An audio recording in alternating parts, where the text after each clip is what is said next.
Hey everybody, Rock DIY here. Today I'm going to replace the fuel filter on the 1997 Toyota Century. And if you were to look up where the fuel filter is on this vehicle, specifically on the internet, you'll be lucky if you find anything. But if you look up Lexus LS400, there's a lot of similarities in parts and everything between the two vehicles. It tells you that the fuel filter is behind the rear axle, just below the fuel tank on the driver's side. The next step is to jack the car up. You do have to be very careful with this car specifically because it has air suspension. It can move up and down on its own. So after you do jack it up, you want to make sure that you put a jack stand underneath it. This is what I have right here. This is a fuel filter assembly, and this is part number 23300-50060. And you can see here it says Lexus genuine parts, and then also Toyota genuine parts.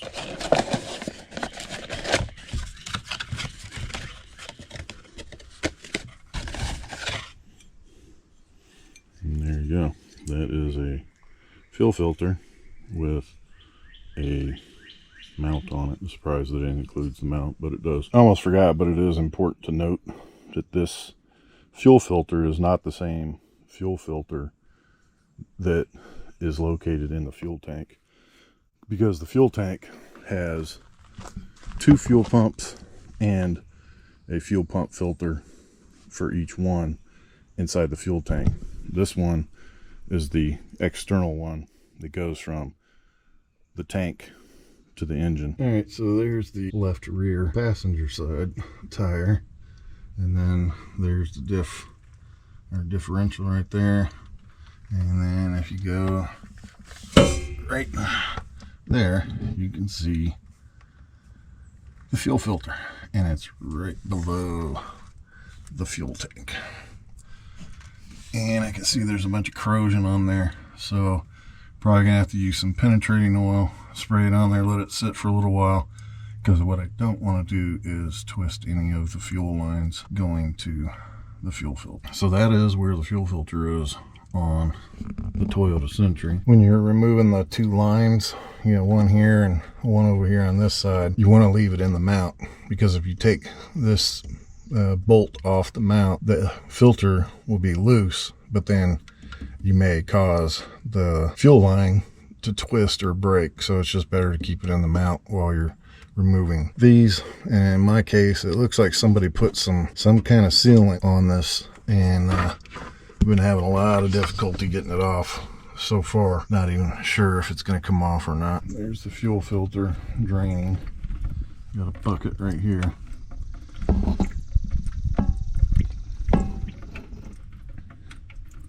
I shouldn't say the fuel filter draining. I should say the fuel line is draining. And this could take a while. Here it is, almost 2 hours later. Fuel's still coming out. Read on a form that once you break the line open, fuel would come out, but you would get about a gallon, and it would be about a half hour. No, that's not proving true on this. This is what I've got so far, and this is a 5-gallon bucket. But I've already emptied a 3-gallon bucket. So it's starting to look like you have to empty all the fuel out of the vehicle. Part of the issue is I would put something on there to stop it from draining.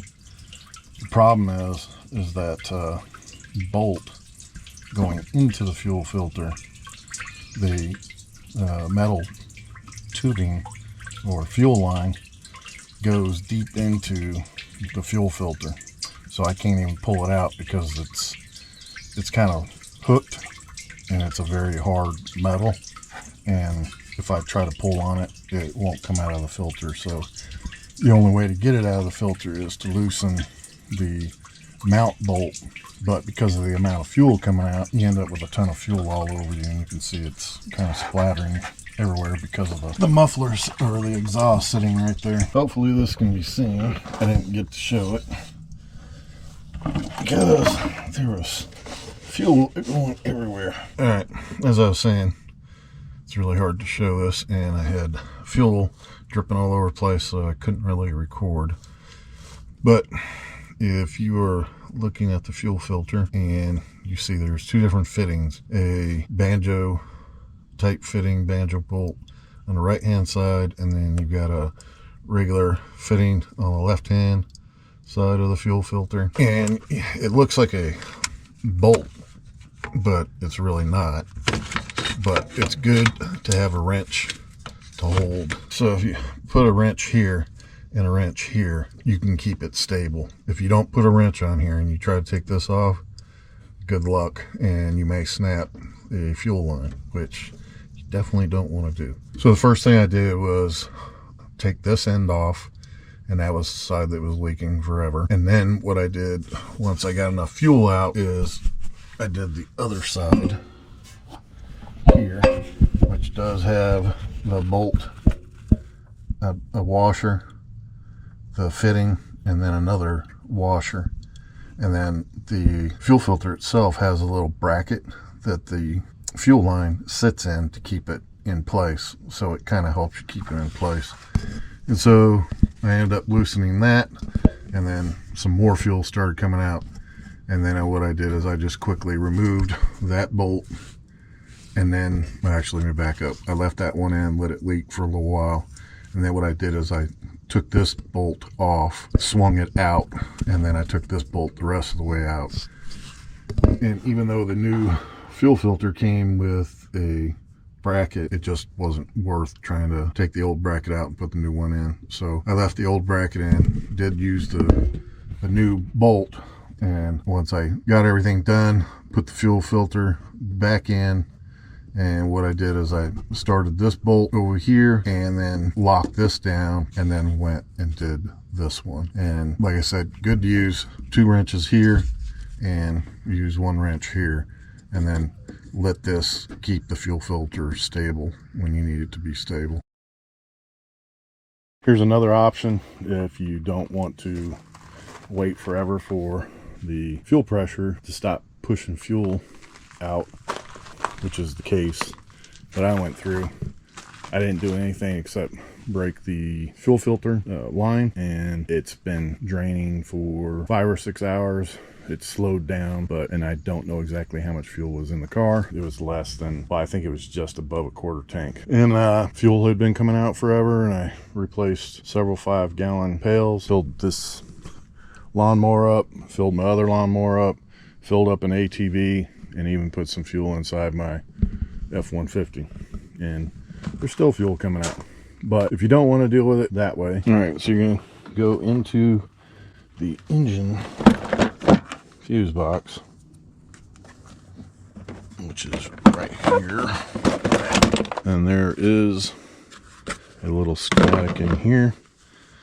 And I don't know if it can be seen, but right here it says fuel pump. So what you want to do is remove the relay for the fuel pump. So first thing to figure out is the orientation of everything. Green one here is the fuel pump. So what you do is you remove the relay, and you always got to be careful. These things, I mean, they may not all be old, but the majority of them are going to be pretty old. And that one's jammed in there, but that one needs to come out. That relay is out. And then what I'm going to do is start the car and allow it to run until it basically stops on its own. And what's going to happen is it's going to relieve the fuel pressure and basically shut the pump off, and then should be able to finish the work on getting the fuel filter out.